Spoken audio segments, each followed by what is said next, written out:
हम ये समय आपके चरणों में आते हैं। जितने भी आराधना स्तुति प्रशंसा किया प्रभु, आपको धन्यवाद हो। ये समय हम अपने बेटी को लेकर प्रभु आपके चरणों में आते हैं और आपने हमें सब कुछ दिया है, इसलिए परमेश्वर आपने दिया हुआ से ही हम छोटा सा एक भाग लेकर प्रभु आपके चरणों में आते हैं।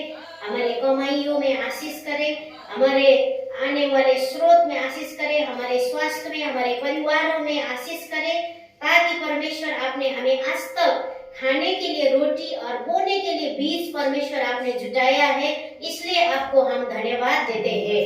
धन्यवाद यीशु ये समय के लिए, ये बेटी को ग्रहण करें और जो भी प्रभु ये मंडली के कार्य में खर्च होगा इसको मल्टीप्लाई करे परमेश्वर, और ये छोटी भाग से भी प्रभु बड़ा काम करे।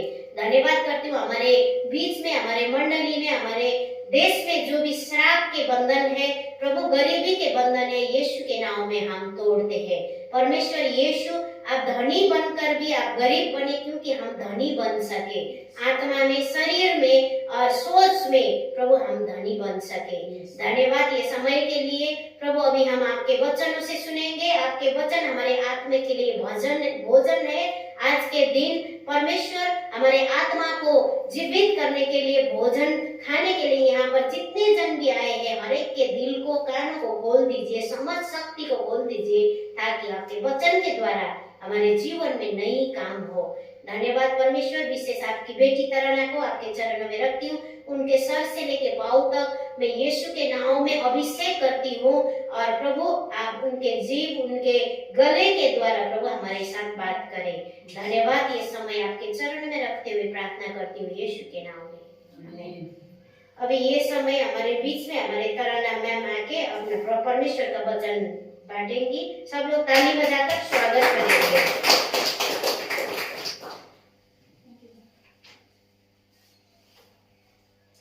थैंक यू पास्टर रेचल को समय देने के लिए। और आज का दिन विश्राम का दिन है, आप सभी को मालूम है, और परमेश्वर की उपस्थिति में रहना सबसे अच्छा बात है।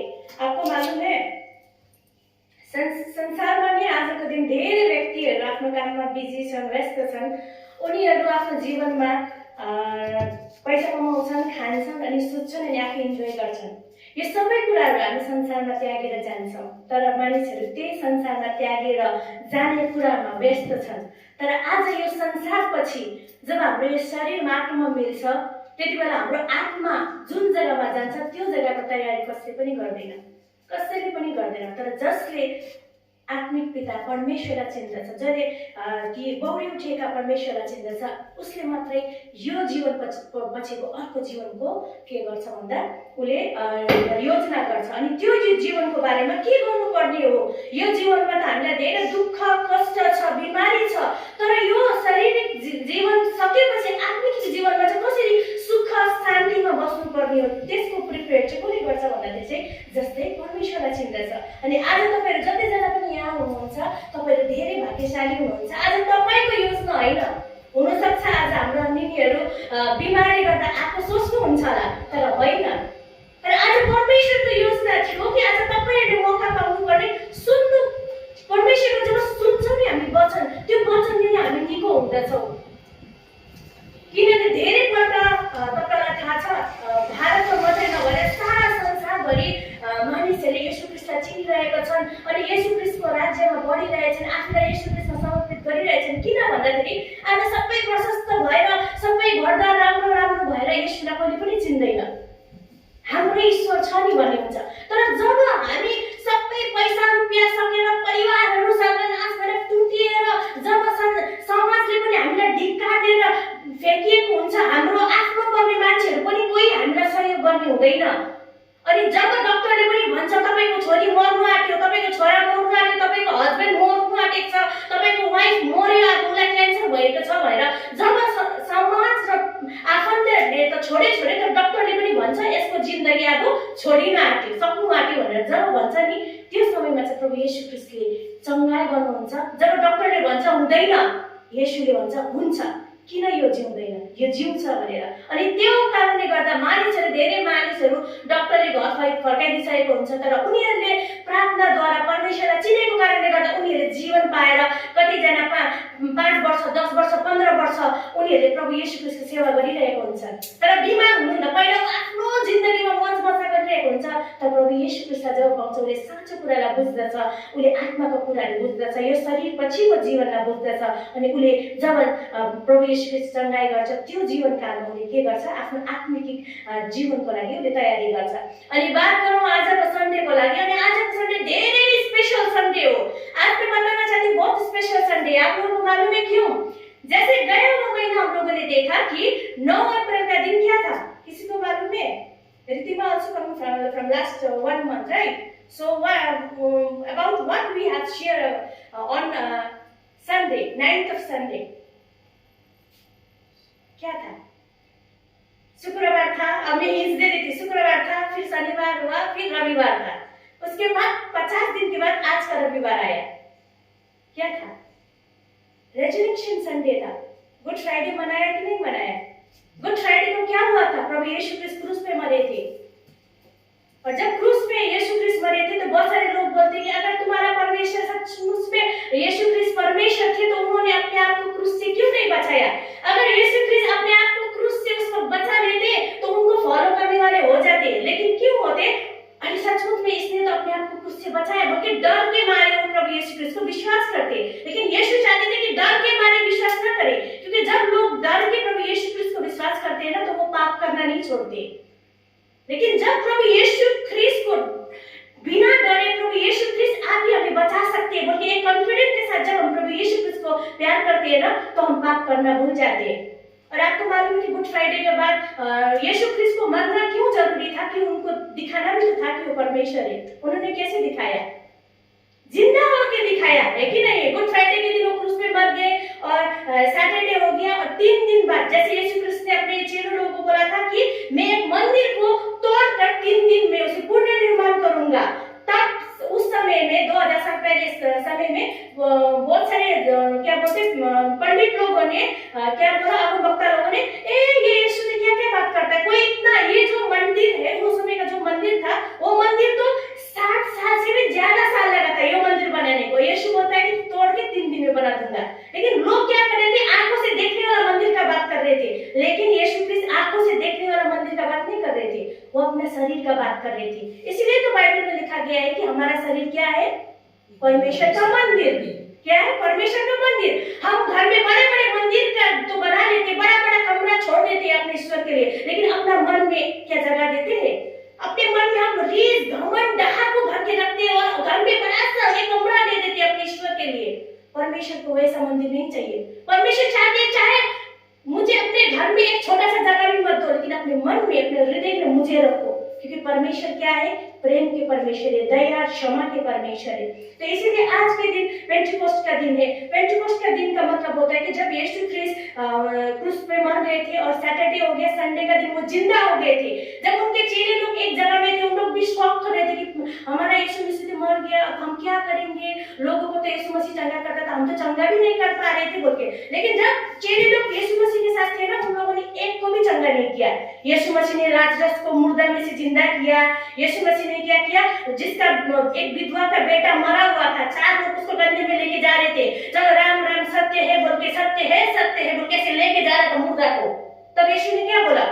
ठहरो स्त्री, तुम्हारा बेटा मरा नहीं है, ये सोया है। तो लोगों ने क्या बोला?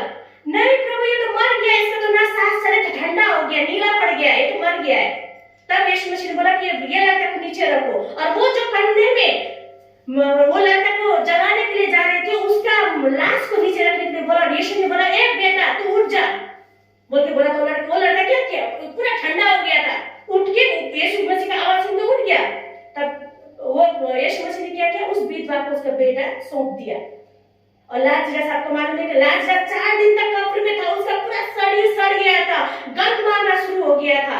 उनका 2 दीदी ने बोला कि मेरा भाई, अगर आप हमारे पास यीशु मसीह, क्योंकि यीशु मसीह दूसरा जगह में गए थे लोगों को चंगाई करने के लिए, आप हमारे पास होते तो मेरा भाई नहीं मरता, इसको बुखार आ गया, बीमार हो गया था ये, लेकिन अभी तो 4 दिन हो गया, इसका शरीर भी सड़ गया है बोल के बोला। लेकिन यीशु मसीह ने क्या कहा? विश्वास करोगे तो परमेश्वर का महिमा को अभी देखोगे।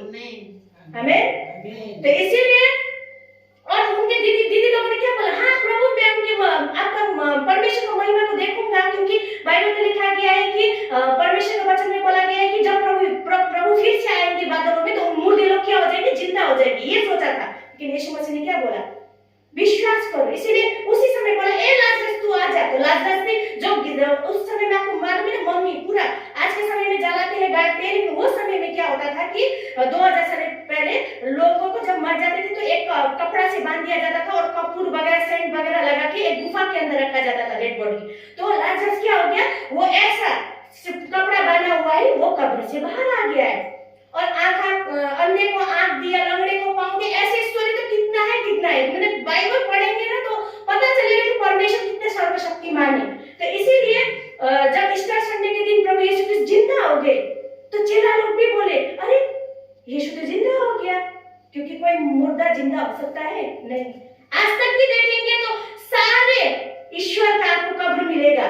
जहां पर वो मरे थे, जहां पर उनका शरीर दफनाया गया था, वहां पर बड़े बड़े मंदिर मिलेगा, तीर्थ यात्रा मिलेगा, लेकिन यीशु मसीह का कहीं पर भी नहीं मिलेगा, क्योंकि वो मुर्दा में से जिंदा हो गए। बोलते हैं कि ना, असतोमा साथ गमायो, तमसोमा ज्योति गमायो, मृत्युमा अमृता गमायो। इसका मतलब है कि मृत्यु को जीत के उठने वाला कौन है? यीशु मसीह केवल है। लोग संस्कृत में ये भजन तो गा लेते हैं, लेकिन ये भजन क्या बोलना चाहता है किसी को नहीं पता है। वो अमृता, वो अंधकार से ज्योति की तरह वो उठ गया, वो मृत्यु को जीत के वो जीवन की तरह उठ गया। और आपको मालूम है ईस्टर संडे का दिन वो जिंदा हो गए और उन्होंने अपने चेलों लोगों के साथ 40 दिन तक रहा और उन्होंने बताया कि संसार में जैसा तुम्हारा चरित्र है, लोभ, डहा, रिश्ता, ये चरित्र लेकर तुम क्या हो? परमेश्वर के स्वर्ग में नहीं जा सकते। जैसे अमेरिका जाने के लिए अमेरिका का भाषा सीखना जरूरी है, वैसे स्वर्ग में जाने के लिए स्वर्ग का भाषा सीखना जरूरी है। और वो भाषा केवल परमेश्वर की मंडली में आकर सीखा जा सकता है। जैसे हम हर रविवार को बोलते हैं कि अपने आप को नम्र कीजिए। अगर आपके साथ किसी ने बुरा किया है या आपने किसी के साथ बुरा किया है तो क्षमा मांगिए। परमेश्वर का वचन बताते हैं कि जब तक आप क्षमा नहीं करेंगे तब तक आपके पापों का क्षमा नहीं मिलेगा। इसीलिए क्या होता है, हर रविवार को जब आप परमेश्वर की उपस्थिति में आते, आप अपने आप को निहारते, हाँ प्रभु ये गया वो हफ्ता मैंने किसी के साथ ये बुरा किया है, मुझे क्षमा कर दीजिए, अभी जाकर मैं उसे सॉरी बोलूंगा या वो गलती को दोबारा नहीं करूंगा। ये पश्चातापी मन परमेश्वर की उपस्थिति लेके आता है। और जब हम ये सब नकारात्मक चीजों को छोड़ते जाते हैं ना, तब हम स्वर्ग जाने के लायक बन जाते हैं। जब तक जिंदा थे तब तक बुरा काम किया, मरने के बाद मरे हुए कब्र में स्वर्गीय बोल के मरे हुए इंसान का नाम लेने से स्वर्ग में नहीं चला जाता वो व्यक्ति। स्वर्गीय बोल के बहुत सारे लोग लिखते, जो लोग मर जाते हैं उनके नाम के स्वर्गीय, सिर्फ नाम लिखने से स्वर्ग में नहीं जाता, काम भी करना पड़ता है उसके लिए। और वो काम करने का समय यहाँ इस संसार में रहते हुए ही है। और आप मनुष्य हैं, हम भी मनुष्य हैं, हम अपनी शक्ति से वो स्वर्ग में जाने वाला चरित्र नहीं बना सकते। तो आइए आज हम देखते हैं पेंटेकोस्ट का दिन का मतलब होता है कि प्रभु यीशु ख्रिस्त जब जिंदा हो गए थे, अपने चेलों लोगों के साथ वो 40 दिन तक रहे, उसके बाद वो देखते देखते ही स्वर्ग में चले गए, चेलों लोगों के आंखों के आगे ही चले गए। और यीशु मसीह ने अपने चेलों को क्या बोला, पहले हम वो पढ़ते हैं, हम खोलते हैं मत्ती का सुसमाचार को। यहाँ पर यीशु मसीह जब चेलों लोगों के साथ 40 दिन बिता के स्वर्ग जा रहे थे, क्योंकि वो मैंने आपको जैसे बताया कि वो जिंदा ही स्वर्ग की तरफ चले गए, तो उन्होंने अपने चेलों को बताया। मत्ती का सुसमाचार का 28 का 19 और 20 में हम पढ़ेंगे। आपके पास अगर नेपाली में है तो आप पढ़ सकते हैं। 28 का 19 और 20 यहाँ से लेखिएको छ। यसकारण जाऊ र सबै देशका जातिहरूलाई चेला बनाऊ, पिता र पुत्र अनि पवित्र आत्माको नाममा तिनीहरूलाई बप्तिस्मा देऊ। मैले तिमीहरूलाई आज्ञा गरेका सबै कुरा पालन गर्न तिमीहरूलाई सिकाऊ। हेर म युगको अनन्तसम्म सधैँ तिमीहरूको साथमा छु। आमेन।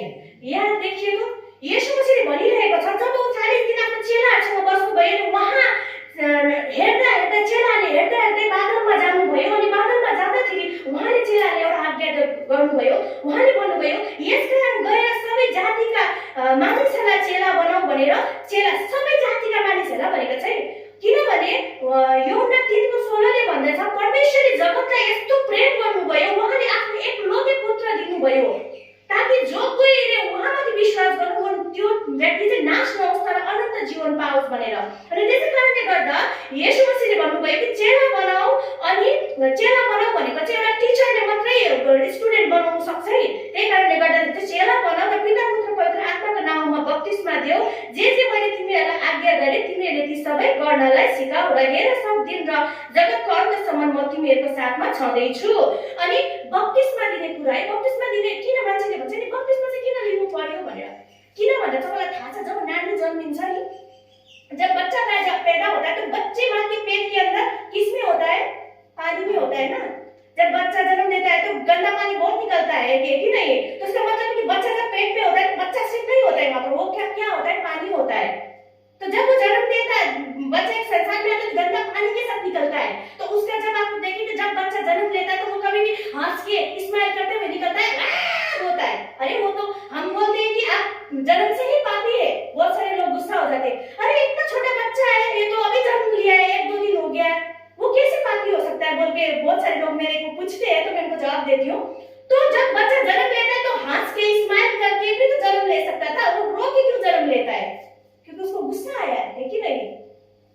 तो माँ के पेट से उसको गुस्सा करना आ गया, वो ना स्कूल गया ना उसके माँ ने पिताजी ने सिखाया कि जब तुम्हें गुस्सा आएगा तो तुम रोना बोल के सिखाया नहीं, लेकिन वो रोते हुए जन्म लेता। इसका मतलब है कि हम जन्म से ही पापी है। इसीलिए प्रभु को पहचानने के बाद हम पानी का बपतिस्मा क्यों लेते हैं, क्योंकि जब हम पानी में डुबकी मारते हैं तो हम ये विश्वास करते हैं हम किसके अंदर है, माँ के पेट के अंदर है। और जब हम पानी से बाहर निकलते हैं तो अब पुराना जो मेरा स्वभाव था, मैं कल दारू पीता था, कल लोगों के बुरा बात बोलता था, इधर का बात उधर करता था, लोगों की भीड़ में जाके झगड़ा का वो करता था, झगड़ा बना देता था, वो स्वभाव क्या हो गया है, अभी मैंने छोड़ दिया है, अभी मैं पवित्र बन के निकल चुका हूँ। तब ऐसे ही परमेश्वर के चेले बने जा सकते। तो इसीलिए प्रभु यीशु कृष्ण ने अपने चेलों को क्या किया, ये आज्ञा दिए कि जाओ और चेला बनाओ और परमेश्वर के राज्य जो जो मैंने सिखाया है, क्योंकि 40 दिन वो जिंदा होने के बाद 40 दिन तक यीशु मसीह ने रह के स्वर्ग में जाने के लिए क्या क्या सीखना जरूरी है, वहाँ आराधना होता है, इसलिए आराधना सीखना जरूरी है। इसीलिए तो हम आप लोगों को बोलते हैं कि आराधना सीखिए, क्योंकि अगर हमारे पास बाइबल गुम हो गया है, मानिए कि बाइबल गुम हो गया है, तो कम से कम परमेश्वर के वचन हमें जो याद होगा उस द्वारा परमेश्वर का आराधना कर सकते हैं। वचन पढ़ना क्यों जरूरी है, क्योंकि हमें पता चलेगा कि हमारा परमेश्वर ने क्या किया है और क्या कर सकते हैं। तो इसीलिए ये पेंटेकोस्त का दिन क्या हुआ था कि यीशु मसीह जब चले गए थे, उन्होंने अपने चेलों को ये आज्ञा दे दिया और यीशु मसीह ने अपने चेलों को बोला कि यरूशलेम से कहीं मत जाना, क्योंकि उनको मालूम था कि चेले लोग क्या है, डरपोक है। कोई आके बोलेगा अरे तू यीशु मसीह के बारे में क्यों प्रचार कर रहा है, तुझे मार दूं, तुझे मैं मर्डर कर दूं बोल के बोलने से वो क्या करेगा, मत मार दीजिए मैं छोड़ देता हूँ यीशु मसीह को बोल के छोड़ देगा, बोल के यीशु मसीह को पता था। इसलिए यीशु मसीह ने बोला कि तुम यरूशलेम छोड़ के कहीं नहीं जाना। और उन लोग यरूशलेम में ही एक कमरे में उन लोग क्या किया, सब लोग जो यीशु मसीह को विश्वास करते थे, क्योंकि उन लोगों ने देखा है कि यीशु मसीह क्या हो गया था, मुर्दा में से जिंदा हो गया था। तो एक जगह में बैठ उन लोग सिर्फ आराधना कर रहा था, भजन वगैरह कर रहा था। तो पेंटेकोस्त का दिन आया, आज का दिन आया, और पेंटेकोस्त का दिन क्या हुआ हम पढ़ते हैं, यहाँ पर खोलेंगे हम प्रेरित का किताब को, प्रेरित का किताब को 2 में इस प्रकार लिखा गया है। पहले हम प्रेरित का 1 का 8 में पढ़ते हैं, यहाँ पर इस प्रकार लिखा गया है। ये इसलिए देखिए बच्चा, आजको दिन पेन्टेकोस्ट को दिन हो। पेन्टेकोस्ट को दिन भनेको चाहिँ पवित्र आत्मा मानिसहरूले पाउने दिन हो। अनि मानिसहरूलाई पवित्र आत्मा भन्दाखेरि अचम्म लाग्छ, किनभने धेरै मानिसलाई थाहा छैन यो पवित्र आत्माको बारेमा, तर जतिजनाले परमेश्वरको बारेमा जान्दछ उनीहरूलाई मात्र पवित्र आत्माको बारेमा थाहा हुन्छ। किन भन्दा मान्छेलाई एउटै कुरा मात्रै याद छ, मान्छे केले बनेको, आत्मा शरीर प्राणले बनेको। यहाँदेखि उता के पनि आउँदैन, चाहे ठुलो ठुलो विद्वान किन नहोस्, उनीहरूलाई यो मात्रै थाहा छ कि मान्छे केले बनेको, आत्मा शरीर प्राणले बनेको। तर शरीरको फिक्री गर्छौँ, तर आत्मा र प्राण चाहिँ खै त, यो दुईटाको बारेमा कसैलाई थाहा छैन। तर जसले परमेश्वरको खोजी गर्छ, जसले परमेश्वरको बारेमा जान्दछ, उसले मात्रै आत्मा अनि प्राणको बारेमा के गर्न सक्छ, थाहा गर्न सक्छ। अनि त्यसै कारणले गर्दा यहाँ प्रेरित 1 को 8 मा यसरी लेखिएको छ, तर पवित्र आत्मा तिमीहरूमा आउनु भएपछि तिमीहरूले शक्ति पाउनेछौ औ तिमीहरू यरुशलेममा र सारा यहुदियामा र समारियामा र पृथ्वीको अन्तसम्म मेरो गवाही हुनेछौ। आमेन। यहाँ हेर्नुस् त, शक्तिको आत्मा भन्दैछ। शक्ति कसलाई चाहिन्छ? जो दुर्बल छ, हैन? जो कोही मान्छेको शरीरमा पहिले शक्ति छ भने त उसलाई शक्ति चाहिँदैन नि, तर जो दुर्बल व्यक्ति छ उसलाई शक्तिको खाँचो पर्छ। त्यसै कारणले गर्दा येशूले आफ्नो चेलाहरूलाई भन्नुभयो कि तिमीहरू कहीँ नजाऊ यरुशलेम छोडेर, किनभने येशू मसीहलाई थाहा थियो कि मेरो चेलाहरूलाई चाहिँ केको दरकार छ, शक्तिको दरकार छ भनेर। अनि शक्ति कसरी आउनेछ म तपाईँलाई भनेछु। यहाँ पेन्टेकोस्तको दिनमा प्रेरितको 2 मा यसरी लेखिएको छ, औ जब पेन्टेकोस्तको दिन आइपुगेको थियो तब तिनीहरू सबै भएका थिए अनि अचानक स्वर्गबाट हेर्नुहोस् है कहाँबाट आयो अरे स्वर्गबाट ठुलो बतास बहेको जस्तै हुरुरु शब्द आयो र त्यसले तिनीहरू बसेका घर जम्मै घर भरिदिए औ आगोको जस्तो चिरा चिरा परेका जिब्राहरू तिनीहरू कहाँ देखा परे औ तिनीहरू एक एक माथि बसे अनि तिनीहरू सबै पवित्र आत्माले भरिएर आत्माले तिनीहरूलाई उच्चारण गर्न दिए बमोजिम तिनीहरू अरू अन्य भाषामा बोल्न लागे आमेन। हेर्नुहोस् त यहाँ कहाँबाट आयो अरे त्यो हुरुरु आवाज स्वर्गबाट आयो अरे डाइरेक्ट यहाँ भनिरहेछ कहाँबाट आयो भनेर हुनसक्छ एउटा घरबाट आयो आकाशबाट आयो यस्तो छैन यहाँ डाइरेक्ट स्ट्रेट लेखिएको छ स्वर्गबाट एउटा आवाज आयो अरे अनि आज मानिसहरूले त्यहाँ छक्क परिरहेको थियो अरे जसरी हाम्रो इन्डियामा बिहारी नेपाली आदिवासी बङ्गालीहरू छ है आज मलाई बङ्गाली आउँछ तर त्यति क्लियर आउँदैन मलाई आदिवासी म बुझ्छु तर म बोल्न सक्दिनँ ऐसा होता है ना कि आपको लैंग्वेज समझ आता है लेकिन बोल नहीं पाते लेकिन जब पेंटेकोस्ट का दिन आया ना तो लोग क्या कर रहे थे कि वो जब प्रार्थना कर रहे थे आराधना कर रहे थे स्वर्ग से एक आवाज आया आवाज के साथ एक एक जीव जो होता है आग की तरह जलने वाला जीव उस कमरे को भर लिया उस जीव ने और एक एक के ऊपर वो जीव घुस गया जब वो जीव का आत्मा एक एक के अंदर घुस गया तो जैसे मान लीजिए कि आप बंगाली है तो आप नेपाली में जोर जोर से एक प्योर नेपाली में आप प्रार्थना कर रहे हैं और ये नेपाली है तो ये बिहारी भाषामा प्रार्थना गर्नु सुरु गर्यो अनि त्यसरी अन्य भाषामा धेरै नबुझ्ने भाषामा उनीहरूले के गर्न थाले बोल्न थाले अनि जब त्यो रुममा सबैजना बोल्दै थियो ठुल्ठुलो आवाजमा उनीहरू प्रार्थना गरिरहेको थियो परमेश्वरको महिमा गरिरहेको थियो त्यतिबेला बाटोमा हिँड्ने व्यक्तिहरू जब रास्ते में चलने वाले लोग अरे इन लोग तो यहूदिया है तो लेकिन गालील का लोगों का भाषा कैसे बोल रहा है इन लोगों को गालील का भाषा नहीं आना चाहिए इन लोग तो नहीं आता लेकिन इतना प्योर वर्ड में इन लोग वो प्रार्थना कर रहे कैसे कर रहे हैं बोल के बोला लोगों ने बोला अरे अभी इन लोगों ने शायद दारू पिया होगा इसलिए सब लोग बड़ा अपने इच्छा से बोलता है लेकिन फिर एक औरत ने बोला अरे ये तो शाम भी नहीं है ये तो सुबह का समय है इस समय में कौन पीता है नहीं इन लोगों को उधर कुछ हो रहा है कमरे में बोल के जब उन लोग वो कमरे के पास में जाके उन लोग सिर्फ सुन रहा था तो उन लोग भी दूसरा भाषा में प्रार्थना करता शुरू हो गया वहां पर इतना प्रकाश था वहां पर इतना ज्योति था इसीलिए आज के पेंटेकोस्ट का दिन जो परमेश्वर के भवन में आता है उन्हें मैं आप लोगों का अनुरोध करती हूँ कि आप प्रभु को बोलिए प्रभु मुझे शक्ति का आत्मा दीजिए क्योंकि केवल यीशु मसीह शक्ति का आत्मा दे सकते हैं क्योंकि मैंने जीवन में आप लोगों को मेरा गवाही मालूम है कि मुझे मैंने परमेश्वर का आवाज 2 बार सुना है मैंने अपने जीवन में 15-16 साल अपने ईश्वर को दिया है मैं पूजा पाठ करती थी मैं बहुत सारे धर्म कर्म का ऐसा काम करती थी लेकिन मैंने कभी भी किसी ईश्वर का आवाज मेरे जीवन में नहीं सुना लेकिन जब मैं बीमार थी जब डॉक्टर ने बोला कि तू ये मर जाएगी ये नहीं जिंदा रहेगी तब मैंने सारे ईश्वर को पुकारा किसी ने मुझे आवाज नहीं दिया किसी ने मुझे नहीं बुलाया लेकिन जब मुझे एक बात याद आया पास्टर रिचल का कि उन्होंने बोला था कि तुम प्रभु यीशु क्रिस्ट को मांगो वो तुम्हें देंगे तो जब मैं मरने वाली थी तो मुझे क्या चाहिए था पैसा रुपया चाहिए था सोना चांदी चाहिए था मुझे नहीं मुझे जीवन का जरूरत था और मैंने उस समय परमेश्वर को जीवन मांगा ये बात है 2007 का और मैंने परमेश्वर को जीवन मांगा और उन्होंने मुझे जीवन दिया और जीवन ऐसे ही नहीं दिया ये प्रभु ने ऐसे नहीं बोला ठीक है अभी से तू जिंदा हो जाए कभी जिंदगी में नहीं मरेगी ऐसा नहीं है प्रभु ने बोला मैं देता हूँ तुझे जीवन और जब मैंने वो आवाज सुना ना तो मैंने बोला प्रभु ये जीवन जो आपने मुझे दिया है मैं आपका सेवा करूंगी और आपने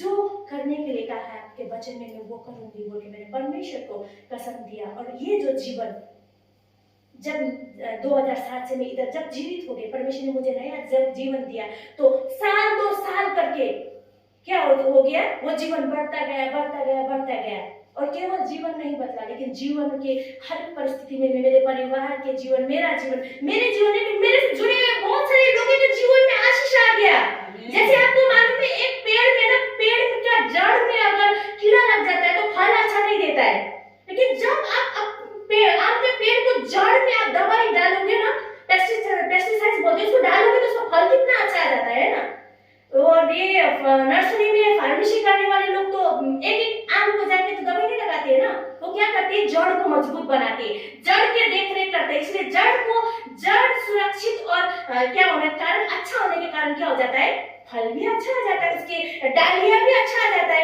एउटा जरा राम्रो भएको कारणले गर्दा चाहिँ त्यो फल र हाँगाहरू राम्रो हुन्छ रुखको रुखको होइन नि भन्नुहोस् त। एउटा जरा राम्रो छैन भने त जति नै राम्रो फल लाग्छ त्यो ढल्छ नि त, तर जरा चाहिँ राम्रो हुनु पर्यो नि त। त्यसै कारणले गर्दाखेरि चाहिँ इसीलिए आज पेन्टिकोस्ट का दिन क्या होता है कि लोग क्या करते हैं, बहुत सारे विश्वासी लोग जो प्रभु यीशु क्रिस्ट को मुक्तिदाता और उद्धारकर्ता बोल के चंगा हो गए और प्रभु में आ गए हैं, तो जितने लोगों को पवित्र आत्मा नहीं मिला है तो आज के दिन में मंडली में क्या करते हैं कि पवित्र आत्मा को क्या करते हैं, स्वागत करते हैं। क्योंकि यहाँ पर देखिए पवित्र आत्मा है, तिमीहरूमा आउनु भएपछि तिमीहरूले शक्ति पाउनेछौ, इसलिए शक्ति का सबको दरकार है। आज के संसार में तो क्या है कि शक्ति हर एक को चाहिए। संसार में अगर हम बाहर पर जाएंगे तो कब क्या होने वाला है, किसका सोच कैसा है हमारे प्रति, हमारे जीवन में क्या आने वाला है, किसी को नहीं पता है। लेकिन पवित्र आत्मा को सब पता है क्योंकि वो परमेश्वर का आत्मा है। परमेश्वर का आत्मा हम लोग भले नहीं देख सकते, लेकिन अभी इस समय भी परमेश्वर का आत्मा हमारे आसपास होता है। हम परमेश्वर को नहीं देख सकते क्योंकि हमारे आंख बहुत ऐसी बुरा चीज देखते हैं तो परमेश्वर को नहीं देख पाते, लेकिन आप महसूस कर सकते हैं। बहुत सारे लोगों ने इस मंडली में आके गवाही दिया है, बोला है कि दीदी जब मैं प्रार्थना कर वो आसाम से मुंबई में है अभी, वो मंजू कहाँ की थी ना, हाँ मंजू, तो उसने मेरे को बताया है। वो हमारे भराटी में रहती थी और वो हम लोग जब भजन गा रहे थे संडे के दिन तो वो आ गई चर्च में, और जब चर्च में आ गए हम लोग यहाँ पर वर्शिप कर रहे थे तो मंजू आंख बंद करके भी ताली बजा रही थी। जैसे बहुत सारे नए लोग जो चर्च में पहली बार आते हैं उनको तो पता नहीं होता ना क्या करना है, तो वो भी आंख बंद कैसे ताली मार रही थी। तो उसने क्या बताया, गवाही के टाइम क्या बताया, दीदी मेरे को ना आज अचंभा लगा कि जब मैं आज चर्च के अंदर घुसी ना तो आप लोग आंख बंद करके वो कर रहे थे, प्रार्थना कर रहे थे, तो मैंने देखा एक सफेद आंख, जब मैंने बंद किया तो एक सफेद कपड़ा वाला एक व्यक्ति यहाँ से मैंने देखा चल के इधर आया और आप लोगों को ऐसे करके हाथ से छुआ और मैं ऐसे डर गई। तो पहली बार कोई देखता तो डर जाता है ना। मैंने आंख खोला तो कोई भी नहीं था, आप भजन गा रहे थे पूरा मग्न हो गए। तो फिर से मैंने आंख बंद किया तो फिर मैंने देखा वो व्यक्ति वहीं पर था, वहां से भी चल के आके उसने मुझे छुआ बोल के उसने गवाही दिया। तो परमेश्वर ऐसा नहीं है कि जो क्रिश्चियन है जिसने बपतिस्मा दिया उनको ही प्यार करते, उनको ही नहीं, जो परमेश्वर को नहीं जानते। क्योंकि एक भजन है ना, धन को बारियाली मालड़ा बड़ा यसुको माया सबैलाई बराबर सुनायो खबर। ये परमेश्वर हर एक को प्यार करते, लेकिन हम क्या करते हैं, वो हमसे प्यार करते, हम उनसे प्यार करते हैं। लेकिन बहुत सारे लोग संसार में ऐसे, परमेश्वर उनसे प्यार करते लेकिन वो नहीं जानते कि उन्हें कौन सबसे ज्यादा प्यार करता है, जिन्होंने अपने प्राण को भी दे दिया ताकि हम केवल हमारे विश्वास और मुंह के अंगीकार से क्या हो जाए, हम मृत्यु से जीवन पा सके। तो इसलिए हमारा उद्देश्य है कि हमें परमेश्वर ने क्यों चुना है कि हम क्या करें, परमेश्वर के बारे में बताएं। वो स्वर्ग का भागीदार होना चाहे या परमेश्वर को अपना पिता बनाना चाहे या ना चाहे, वो उनके ऊपर है। लेकिन हमें परमेश्वर का प्यार कि परमेश्वर ने अपने बेटे को भेजा है, उनका चरित्र ऐसा था, उनका मृत्यु ऐसा हुआ था, वो जिंदा भी हो गए थे और उनका कब्र कहीं नहीं मिलेगा क्योंकि वो जीवित थे। क्योंकि उनके चेहरे, आपको मालूम है आज का जो पेंटिकोस्ट का दिन में क्या हो जाता है कि मैंने जैसे बताया कि गुड फ्राइडे वो ईस्टर संडे हुआ। अगर आप अप्रैल 9 तारीख से लेके आज के संडे तक आप काउंट करेंगे तो 7 संडे होता है। 9 तारीख को अप्रैल 9 तारीख को थर्ड संडे था, फिर 16 तारीख को सेकंड संडे था, 23 तारीख को थर्ड संडे था, 30 तारीख को अप्रैल 30 तारीख को फोर्थ संडे था, और ये मई 7 तारीख को फिफ्थ संडे था, 14 तारीख को सिक्स संडे था, और आज का दिन 21 तारीख को 7 संडे। प्रभु यीशु क्रिस्त ने सब मिला के रखा। आपको मालूम है जैसे संसार को बनाया गया है 7 दिन में, हफ्ता में 7 दिन होता है, और रेनबो में कितना रंग होता है, हाँ म्यूजिक में कितना, वो 7 है ना, 7 ये सब परमेश्वर का एक ब्लूप्रिंट में निकाला हुआ वर्ड है। आज का दिन स्टार संडे से लेकर आज रिजरेक्शन संडे तक 7 संडे होता है। तो इसीलिए परमेश्वर क्या है कि परमेश्वर सिर्फ जरूरत है तो हमें ढूंढने का। ऐसा नहीं है कि मुझे कोई बोले कि ऐसा करो, हाँ तुम ऐसा मानो, बोले मैं नहीं मानूंगा, मैं बोलूंगी कहाँ पर है, दिखाइए प्रूफ। और आज के दिन तो हम सब लोग पढ़े लिखे हैं कि नहीं, अपने परमेश्वर को खुद ढूंढना है। कोई बोलेगा कि ये तुम्हारा परमेश्वर है, इसको कल से पूजा करने रख दो, बोले से होगा नहीं। हमें ढूंढना पड़ेगा कि हम क्यों कर रहे हैं, वहां से वो क्या चीज है, उनका चरित्र कैसा है, वो क्या चीज है बोल के है ना, सब मानना पड़ेगा। मैंने एक उसमें देखा था, मुझे बहुत हंसी आ रहा था, वो टिकटॉक में भी डाला था किसी ने वीडियो। एक बहुत बड़ा मंदिर में लोग पूजा करने जाते थे, तो वहां पर पंडित ने देखा कि यहाँ पर लोग क्या करते थे, पूजा करने आते थे तो कचरा होता ना, धूप का पैकेट क्या क्या फेंकते थे रास्ते में, ऐसे करके फेंकते थे। तो पंडित ने सोचा कि ये लोग कितना कचरा ने एक डस्टबिन खरीद के लेके आया। पता डस्टबिन कैसा था आपको मालूम है ना? आप लोग चिल्ड्रन पार्क वगैरह में गए, टाइगर वाला कंगारू वाला होता है ना, वो पनीर कंगारू शेप का क्या हुआ डस्टबिन लेके आया, और कल से देखता है वो डस्टबिन तो रास्ते से भी साफ है। क्यों है मालूम है आपको? लोग तो सोचे वो पंडित ने रखा है, वो भी भगवान ही है, वो तो उसको पूजा करना शुरू कर दिया, और डस्टबिन के अंदर तो पैसा फूल जाएगा, सब वो कचरा नहीं डाला, वो पंडित लेके आया था कचरा डालने के लिए, वो कचरा दान था, लेकिन लोगों ने क्या कर दिया, उसे भी टीका लगा दिया। आप लोग देखिए, बहुत सारे लोग देखे भी होंगे वो वीडियो, बहुत वायरल हुआ था वो वीडियो। लोग क्या करते थे, वो कंगारू को भी टीका भी लगा दिया, माला भी लगा दिया, धूप लगा के साइड में गाड़ दिया। वो एक्चुअली में पंडित लेके आया था, वो धूप का माचिस का कुछ बाहर ना फेंके, वो वहां डालने के लिए। तो ऐसा होता है। तो इसीलिए हमें अपने परमेश्वर को ढूंढना है, क्योंकि हमें परमेश्वर ने बुद्धि दिया है, इसलिए हमें ढूंढना है, हमें पुकारना है कि प्रभु आप कौन है जिन्होंने मुझे अपनी माँ के गर्भ में बनाया है, मुझसे बात कीजिए। अगर आप मुझे बना सकते हैं तो आप कुछ भी कर सकते हैं, है कि नहीं है? बहुत सारे साइंटिस्ट ने क्या किया, मनुष्य बनाया, लेकिन उनके शरीर के अंदर सांस देना अभी तक उन्होंने नहीं किया, वो नहीं कर पाए, क्योंकि परमेश्वर जैसा और कोई नहीं है।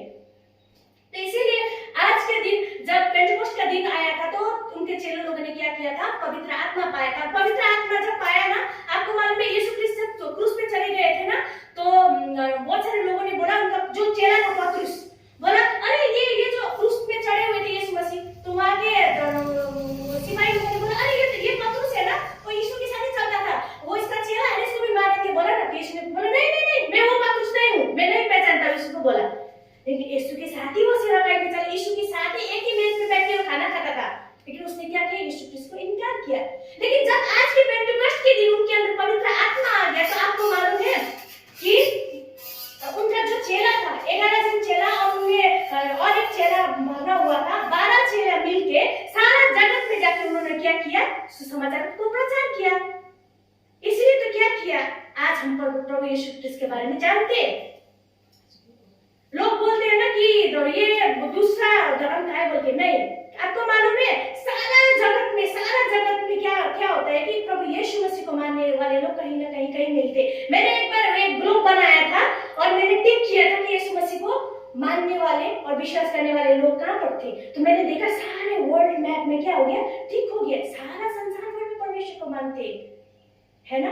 नहीं तो लोग बोलते कि विदेश का प्रभु बोले तो विदेश का लोग हैंडसम होना चाहिए और यहाँ का लोग ऐसा होना चाहिए, क्योंकि अलग अलग ईश्वर है ना।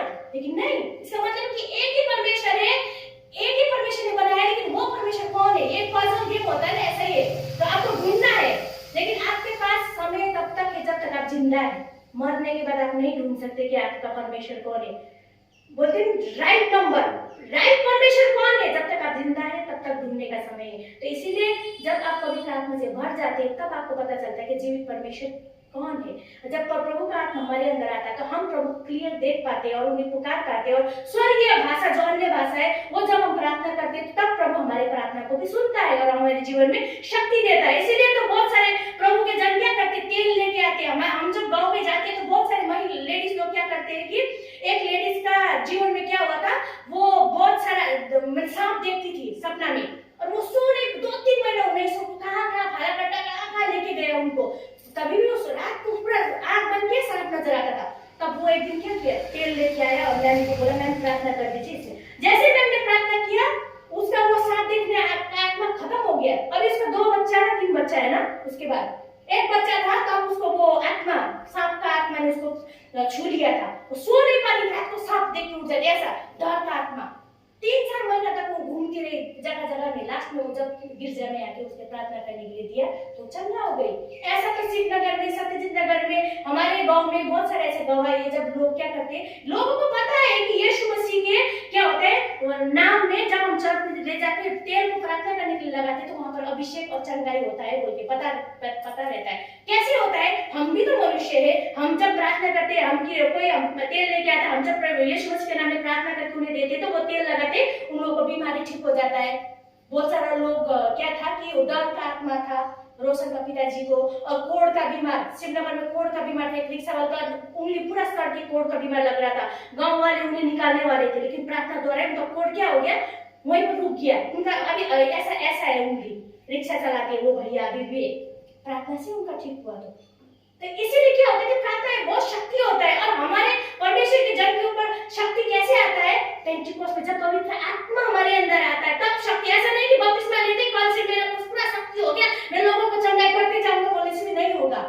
जब तक पवित्र आत्मा का अभिषेक आपके पास ना आ जाए तब तक आप ऐसा चमत्कार नहीं कर सकते, आप ऐसा आश्चर्य कार्य नहीं कर सकते। लेकिन उसके लिए भी आपको एक क्राइटेरिया होता है ना, डॉक्टर बनने के लिए ये पढ़ाई क्या होना चाहिए, वैसे ही करना पड़ेगा। और आज के पेंटिकोस्ट के दिन क्या करना है कि अपने हृदय को शुद्ध करके जब हम प्रभु को पुकारते तो प्रभु की शक्ति का आत्मा हमारे जीवन में आता है। हालेलुया। आशा करते हैं आप सब लोग आशीषित बने हैं। आज का दिन पेंटिकोस्ट का दिन है। तो परमेश्वर क्या करते हैं कि परमेश्वर शुद्ध हृदय वाले जो प्रभु को बिना स्वार्थ का प्यार करते हैं, वैसे लोगों को प्रभु बहुत पसंद करते हैं, उन्हें प्रभु बहुत उच्च स्थान में लेके जाते हैं। परमेश्वर बोलते हैं कि प्रभु का वचन है कि मेरा गुहार कहां से आएगा? तो वचन बताते हैं कि मेरा वो गुहार मेरे सियोन से आएगा जो परमेश्वर मुझे जुटाता है। क्योंकि हमारा परमेश्वर के पास असंभव कुछ भी नहीं, सब संभव है। लेकिन जरूरत है तो हमें क्या करने का जरूरत है? परमेश्वर को पुकारने का जरूरत है। आइए हम सभी लोग अपनी आंखों को बंद करते हैं और मैं आप लोगों के लिए प्रार्थना करती हूँ। और मैं अनुरोध करती हूँ पास्टर रेचल यहाँ पर आके जो प्रेयर है हमारे इंडियन लोग जो करना चाहते हैं आप कर सकते हैं। मैं ये समय आपको ही देती हूँ, मैं बैठ से प्रार्थना कर देती हूँ। Thank you. तराना को धन्यवाद प्रभु वचन के लिए। हम लोग ये महीना देख रहे थे baptism in the Holi spirit, पवित्र आत्मा में बपतिस्मा होना। यहाँ पे आज जो सुबह मैंने आपको दिखाया था जो वचन योएल में, तुम्हारा बेटा बेटी क्या करेगा? अगमबाड़ी बोलेगा और सपनादर्शी होगा। बूढ़े लोग भी सपना देखेंगे, विजन दिखाई देंगे। मतलब ये सारा पहले का यीशु मसीह आने से बहुत साल पहले का वचन। और आज जो ये हम लोगों ने देखा कि पेंटिकोस्ट के दिन